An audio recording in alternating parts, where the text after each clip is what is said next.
সবাইকে স্বাগত আমার চ্যানেলে। তো এই মুহূর্তে সবথেকে বড় খবর, পিএম কিষাণ প্রকল্পে কিন্তু টাকা রিটার্ন নেওয়া হচ্ছে। তো কোন কোন কৃষকদের টাকা রিটার্ন নেওয়া হচ্ছে, কি কি কারণে রিটার্ন নেওয়া হচ্ছে, সম্পূর্ণ ডিটেলস আলোচনা করব আজকের এই ভিডিওর মাধ্যমে। সেই সাথে আলোচনা করব এবারে কি পিএম কিষাণ প্রকল্পেও যারা অবৈধ কৃষক বেরোবে তাদের কাছ থেকেও কি টাকা রিটার্ন নেওয়া হবে। তার জন্য অবশ্যই পুরো ভিডিওটা দেখো। তো চলো আমরা দেখে নেই সমস্ত ডিটেলস। মুহূর্তে সব থেকে বড় খবর, পিএম কিষাণ প্রকল্পে 7 দিনের মধ্যে টাকা ফেরত দিতে হবে। খুবই একটা ভয়ঙ্কর নোটিশ কিন্তু, ঠিক আছে। এরকমই নোটিশ এসেছে কৃষকদের কাছে, যারা এতদিন ধরে পিএম কিষাণ প্রকল্পে টাকা পেয়ে এসেছেন তাদের কাছ থেকে এখন কিন্তু টাকা রিটার্ন নেওয়া হচ্ছে।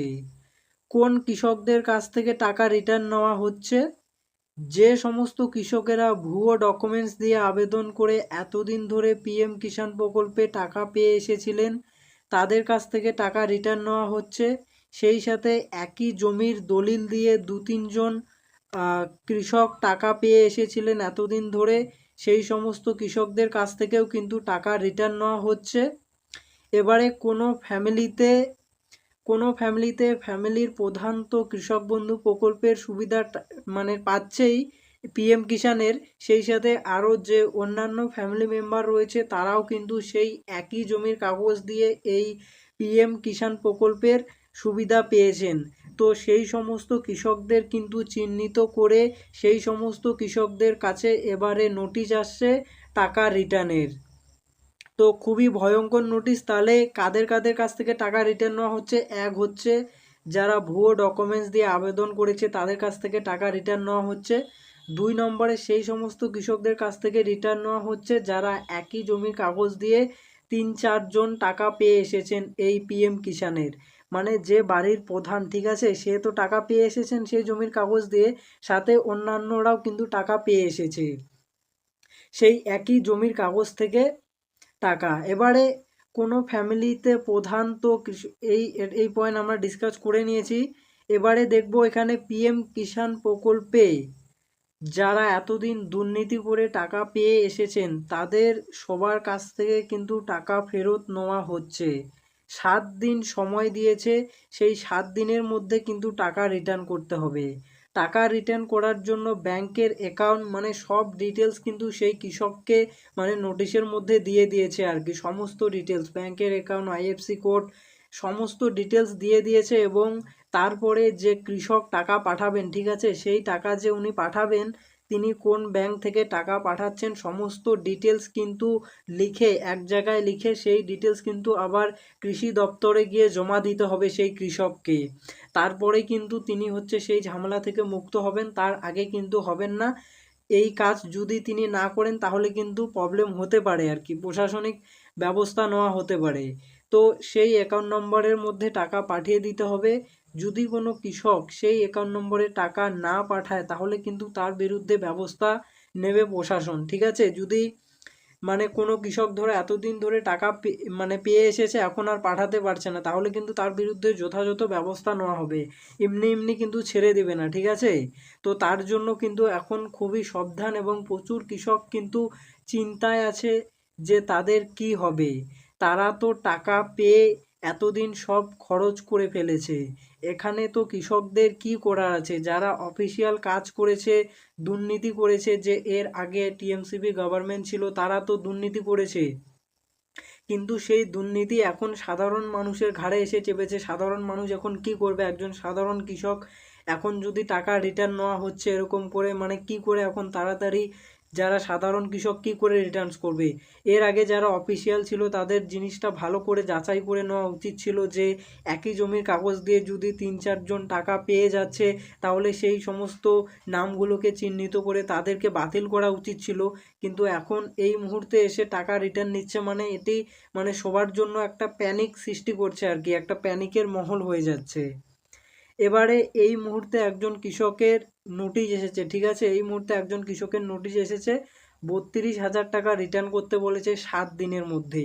এই 7 দিনের মধ্যে কিন্তু এটা ওই মালদার ওখানে একজন কৃষকের আর কি এই নোটিশটা এসেছে। তো এরকম করে কিন্তু প্রত্যেক জেলায় নোটিশ যাবে, যেখানে যেখানে ভুয়ো কৃষক মানে ভুয়ো আবেদন করে টাকা পেয়ে এসেছে, যত টাকা পেয়েছে সব টাকা কিন্তু রিটার্ন করতে হবে। তো এই 32,000 টাকা রিটার্ন করতে হচ্ছে 7 দিনের মধ্যে। এরপরে কোনো কৃষকের তো বেশি টাকাও আসতে পারে, 50,000 উপরেও তো আসতে পারে। আর 7 দিনের মধ্যে রিটার্নস করা কিন্তু তখন চাপ হয়ে যাবে, আর রিটার্নস কিন্তু এখন করতেই হবে। যদি রিটার্ন না করে তাহলে কিন্তু তার বিরুদ্ধে ব্যবস্থা নেওয়া হবে, আরও অনেক মানে প্রবলেম হতে পারে আর কি। এই জন্য কিন্তু এখন রিটার্ন তো করতেই হবে, টাকা যেহেতু নিয়েছে। এরপরে এখন কিন্তু কৃষক বন্ধু প্রকল্পেরও নতুন ভেরিফিকেশন চলছে, তোমরা সবাই জানো। ইতিমধ্যে সবাই কিন্তু প্রায় কৃষক বন্ধু প্রকল্পের যে ভেরিফিকেশন সেটির ফর্ম হয়তো জমা দিয়ে দিয়েছো। আর এখানে যে সমস্ত ভুয়ো কৃষকের নাম বেরোবে তাদের কাছ থেকেও কিন্তু টাকা রিটার্ন নেওয়ার একটা প্রবল সম্ভাবনা রয়েছে। কারণ যেহেতু পিএম কিষাণ প্রকল্প থেকে টাকা রিটার্ন নেওয়া হচ্ছে, তাহলে তো তোমার এই কৃষক বন্ধু প্রকল্প থেকেও যারা ভুয়ো কৃষক তাদের টাকাটা রিটার্ন নেওয়া হবে।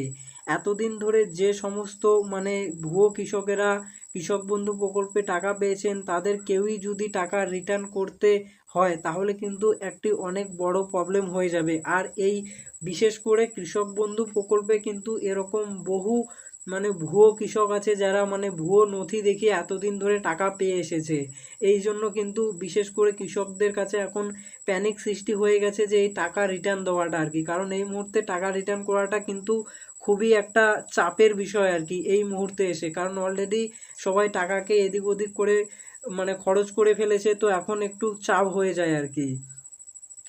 আর কিছুদিনের মধ্যে কিন্তু এই যে কৃষক বন্ধু প্রকল্পের ভেরিফিকেশন শেষ হয়ে যাবে, তারপরেই কিন্তু আসল খেলাটা শুরু হয়ে যাবে। তখনই কিন্তু যে যারা অবৈধ কৃষক যাদের নাম হচ্ছে বাতিল হয়ে গেছে সেই সমস্ত কৃষকের লিস্ট দিয়ে দিবে, ঠিক আছে। আর এই যে ডেটাটা, ঠিক আছে, যারা পিএম কিষাণে এতদিন ধরে টাকা পেয়েছে, তো খুবই সাধারণ বিষয় যে তারা কৃষক বন্ধু প্রকল্পেও টাকা পেয়েছে। কারণ মানে পিএম কিষাণ একটা সেন্ট্রাল গভর্নমেন্টের স্কিম, সেখানে যদি দুর্নীতি করতে পারে তাহলে তো অবশ্যই কৃষক বন্ধু প্রকল্পে তো একদম ভরে ভরে দুর্নীতি হয়েছে। তাহলে এখানে হচ্ছে এই যে টাকা রিটার্ন যদি নেয় তাহলে এখানে কিন্তু কৃষকের সংখ্যাটা অনেক বেড়ে যাবে আর কি। এখানে হচ্ছে সংখ্যাটা অনেক বেড়ে যাবে এবং বেশি পরিমাণ কৃষককে এই টাকা রিটার্ন করতে হতে পারে। তো খুবই কিন্তু চাপের বিষয় সৃষ্টি হয়ে গেল। তো দেখা যাক, আর এই ভেরিফিকেশন কমপ্লিট হয়ে গেলেই কিন্তু মানে দেখা যাবে যে কৃষক বন্ধু প্রকল্পে টাকা রিটার্ন নিচ্ছে কি নিচ্ছে না। কিন্তু মানে এই মুহূর্তে শোনা যাচ্ছে যে এখন যে এই তোমরা বৃদ্ধ ভাতা বলো, তোমরা লক্ষ্মীর ভাণ্ডারের যে টাকা পেয়েছিল, তারপরে এই যে এখন অন্নপূর্ণা ভাণ্ডারে টাকা দিচ্ছে, এখানেও কিন্তু যারা অবৈধভাবে টাকা পেয়েছে তাদের কাছ থেকে টাকা রিটার্ন নিচ্ছে আর কি। টাকা রিটার্ন নেওয়ার একটা কালচার শুরু হয়ে গেছে।